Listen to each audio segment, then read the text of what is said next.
Montessori is an education philosophy and practice that fosters self-motivated growth for children in all areas of development. Maria Montessori, an Italian physician and educator, developed this method from a scientific level. She believed that education should prepare a person for all aspects of life. She designed materials and techniques that would promote a natural growth of learning in students. The Montessori method is based on self-directed activity, hands-on learning, and collaborative play. In Montessori classrooms, children make creative choices in their learning, while the classroom and the highly trained teacher offer age-appropriate activities to guide the natural process. The goal of Montessori is to develop the whole personality of the child. 3 primary principles are observation, individual liberty, and the preparation of the environment. There are also 5 guiding principles of Montessori. Number 1, respect for the child. Number 2, the absorbent mind. Number 3, sensitive periods. Number 4, the prepared environment. And number 5, auto education.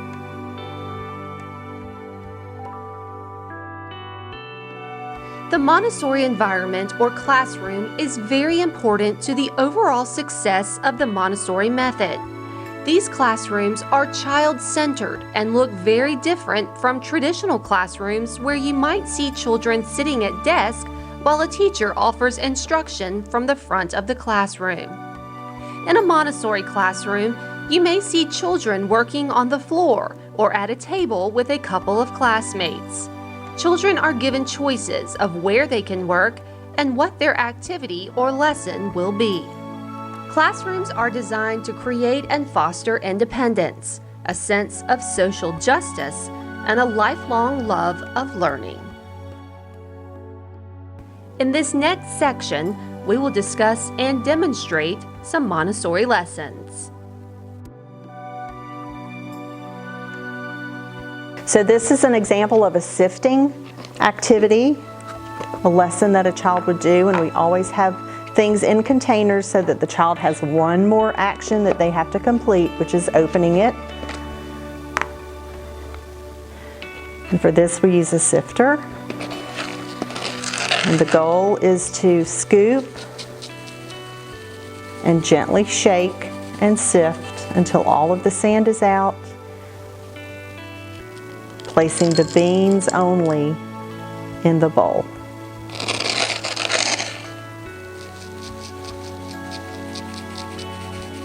This requires lots of concentration,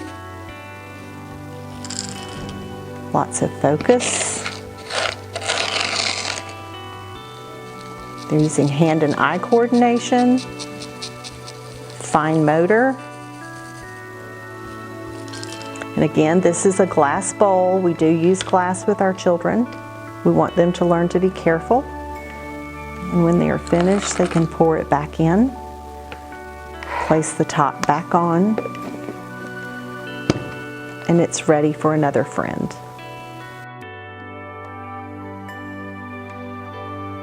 So scooping is a great skill for children to learn to move objects from one space to another. It develops hand-eye coordination. It also develops concentration. And once they've mastered scooping very confidently, then we can move on to tongs, which add more difficulty to the same task. They're required to pick up one rock at a time and move it over.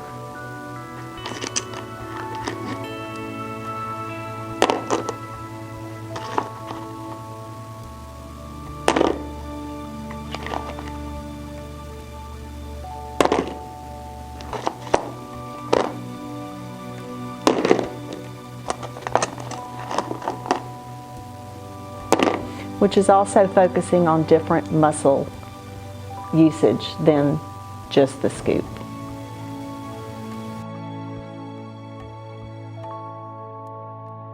So we talk about children developing self-help skills, and this is something that's very important. We want them to be as independent as possible and to be able to do as many chores for themselves as they are able. And if you think that you want to start this with teenagers, that's not the best way to go. You want to start it with very young children who are eager to help, who want to help, and who need a job. So this is a simple display of how you can make a little closet area for your child so that they can begin to dress themselves and choose their own clothing. You can put your clean laundry in the basket, and the child can be responsible for hanging them up.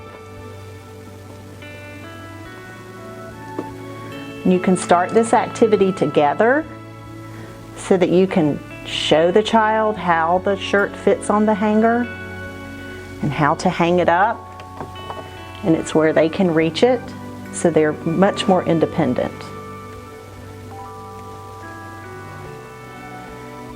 This is for a little older child because they have to be able to use their muscles to really pinch and open this clip, which we do lots of activities with clothespins, and that's why we're strengthening those muscles so that they can use them and they can begin to hang up their clothes. And then this also makes it easier for them to make clothing choices. You may have 3 or 4 outfits here that your child can choose from, and they can make their own choice as they get dressed. A simple basket can keep socks and underwear in so that when the child needs to change, they know where their things are and they can do it by themselves. This can become the dirty clothes basket. When their clothes are soiled and they need to change, they go into here, which the child can easily carry to the laundry room when they're ready.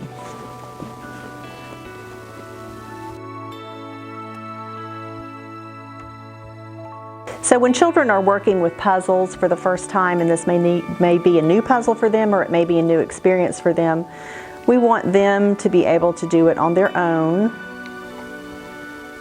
by taking the pieces out and returning them to the spot. And a lot of times I will see a parent say to a child, "No, no, no, no, that's not where it goes, that's not where it goes." But if you'll let your child struggle, they're learning just as much from trying to put the piece in the wrong space as they are when they get the right one in.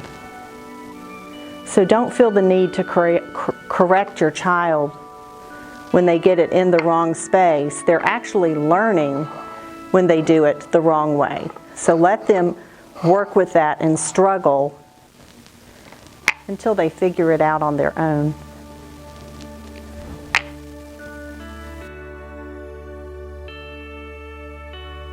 So a Montessori classroom, we want to add lots of fresh plants, and there's a couple of reasons for that. Number one, it just adds beauty to the environment, and it also gives the children an opportunity to care for the plant. They water the plant. They learn to be gentle with the plant, and I want to demonstrate one way that they do that.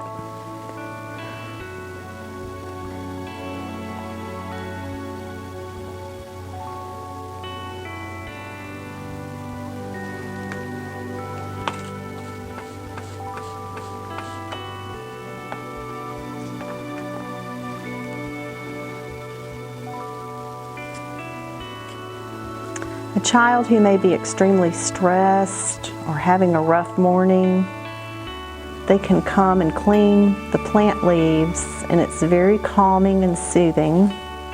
It gives them an opportunity to care for something in the classroom, and it also teaches children how to be very, very gentle, because they do want to take care of the leaves and do it very gently. And this is teaching respect. This is a living thing, and we want to take care of it, and we respect it, and it requires patience and attention.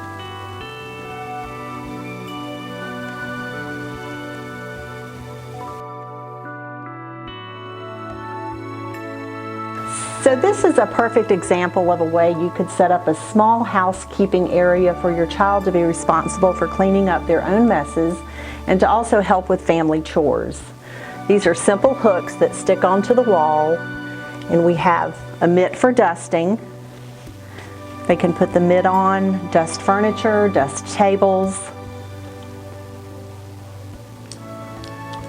We have another item for dusting. It just unhooks. They can dust and return it when they're finished. And then we also have the ability for sweeping. This is a little more difficult and takes some practice. So we keep some items in the bucket that they can practice sweeping. They will scatter them across the floor.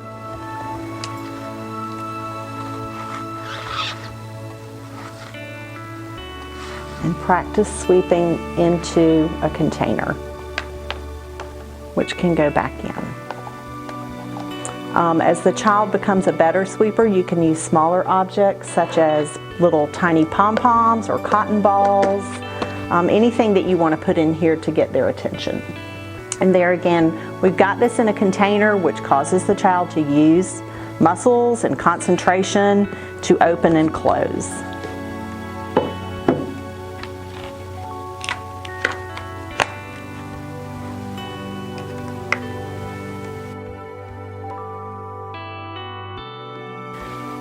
So children are just discovering the world, which is so exciting. They're learning about things they've never seen before.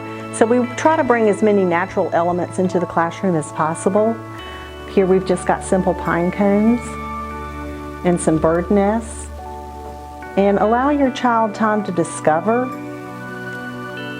to look, and to touch. We as adults tend to rush them through this process because we're familiar with these things, but children are not.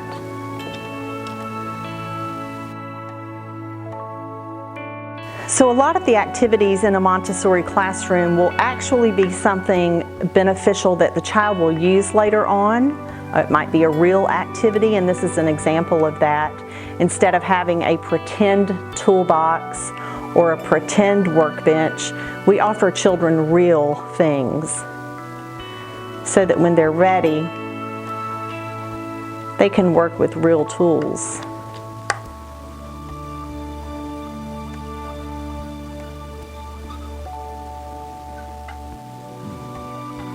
Now we're adding twisting motions to our hands and wrists.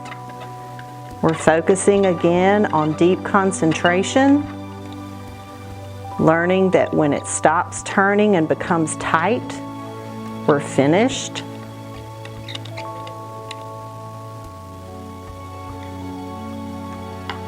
This is one of the children's favorites. It's something they can work on alone, and they don't have to be disturbed or be close to other children to complete this one.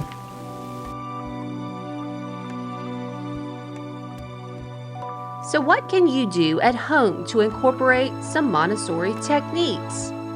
Number 1, organize your environment. Number 2, emphasize life skills. Number 3, teach concentration. Number 4, focus on inner motivation, not rewards. Number 5, baby-proof your house. And number 6, use baby gates to create areas for exploration.